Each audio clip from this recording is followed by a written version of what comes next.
Hey there, Ravi J. Gopal here from digitalaccesspass.com. In this video, I'm going to show you a small case study of how I set up one of my websites and turned existing content into a membership site. The website I'm talking about is a site called techies.com with 3 I's. Now, the challenge for me here was I had files that need to be protected. These are mostly .zip and .mp3 files, audio and scripts. And then the second one was there was content which talked about this file and gave away how-to information pertaining to these files. And the third part was the email sequence that announced this content. So all three had to happen in sync. So this is how I set it up. Of course, I first uploaded the files, I wrote the blog posts, and then I wrote the emails.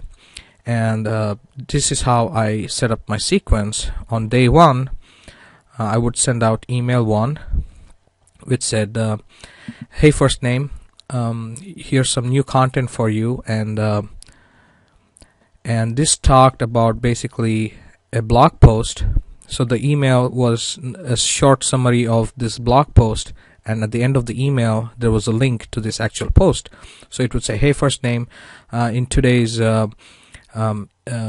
edition of this newsletter I have a script for you, blah blah blah, and there would be a link to the blog post, and they would click on it and they would arrive at the blog post, and the blog post would have some content, and at the end it would have a click here to download link, and that link would point to the zip file.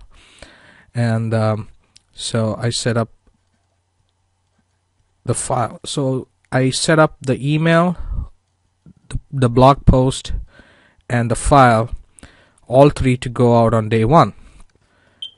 So I went on and did the same with my other scripts. So on day 7 I sent out email 2, and which had a link to blog post 2, which had a link to file number 2, and this could be a video file or an mp3 or a zip. And similarly 14, I had email 3 and blog post 3 and file number 3. So just imagine how powerful this whole thing becomes when you're able to set these up in pairs or triplets, your email, your content, and your file. And once you set this up like this, a subscriber, when he first joins your membership site, on day 1 he gets the email 1, which points him to blog post 1, which allows him to download file number 1. Now until day 7 happens, all he sees, if you have live links enabled within DApp, all he sees when he gets to your blog is just one blog post. He does not see anything else. So as far as your subscriber is concerned, you have just published one blog post and there's nothing else. When day 7 comes around, DApp automatically sends him email number 2, and whether he receives this email or not is regardless of that, if he goes to your blog, now he sees post 2 and post 1, of course. So he sees 2 posts in reverse order, post 1, and obviously this has links to any number of files, or it doesn't have, you don't have to necessarily have links to files. That was just an example. So once day 14 comes around, as you can guess by now, email 3 goes out, which has link to post number 3, and you have multiple files you can have in the same post.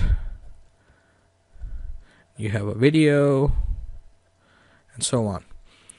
So for your subscriber, it looks as if you are publishing this content hot off the presses every single time, because every time he goes to your blog, all he can see is the content that you just told him is available. And even though you have already published post number 4, 5, 6, and you may have 100 posts on your blog, but all he sees is, when he gets to day 14, he sees 3 posts now. And so it gives your member the impression that you're creating this content fresh for him, just like an autoresponder gives the reader an impression that you are right there sitting at your computer, typing it out and sending them the email personally. Obviously, if you're in the internet marketing niche, you know that this is some trick of programming, but in most other niches, this is going to really be very powerful for your subscribers.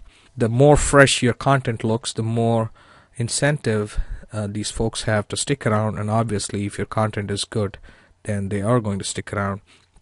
And this also eliminates the fact that until they get to a certain age in the system, they are not going to be able to download future content. So even though all these posts are already there, until they get further and further in the system, say day 21 and day 30, so on, day 32, day 39, so now they're already into the second month. So unless they stay past the first month and pay you the subscription for the second month, they will not get to access any of the content that you have configured for access after day 30. And once they get into day 62 and 69 and so on, so which means you're now in the third month. So the older they get in the system, the more content you're releasing to them. And that is how I was able to take my website, my regular stuff from another website, and slap it on to a blog. And all I had to do was I already had the content, so I wrote up for each of these scripts. I wrote a blog post, and I took a summary of the blog post and pasted it into an email sequence, and I uploaded the file. So each of this took me about 10 minutes. So from a blog where everything was accessible all the time to a membership site, it just took me a few hours to set this whole thing up. Hope you enjoyed this video. For more such videos, go to digitalaccesspass.com.